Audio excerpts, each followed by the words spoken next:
Тала Џафери официјално молчи. Опозицијата подготвува предлози за уставни судии. Власта без конкретна најава како ќе го врати мнозинството кое велат им е клучно. А комисијата која треба да ги предложи 4 уставни судии и натаму е блокирана.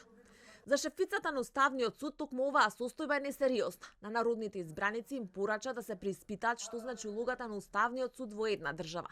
Се сомнева и на намерни блокади. Ваквиот однос на пратениците е навистина несериозен. Како, впрочем, да не ја сваќаат улогата на Уставниот суд. Така да, во последно време си го поставувам и самата прашањето, дали можеби некому одговара да Уставниот суд е во ваква ситуација?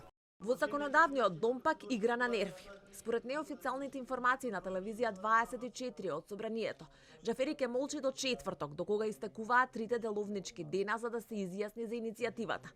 Според неофицијалните информации на телевизија 24 не се исклучува собранискиот претседател да ја закаже комисијата, со што би ги тргнал од себе обвинувањата дека намерно ја блокира.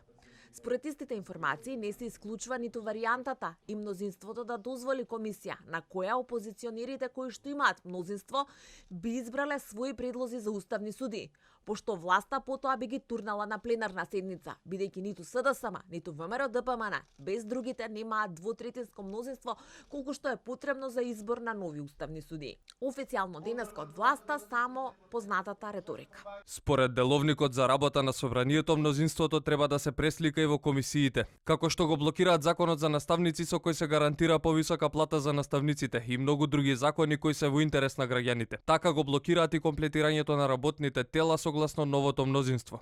Пратениците на Христијан Мицковски пак и денеска бараат Џафери да закаже комисијата.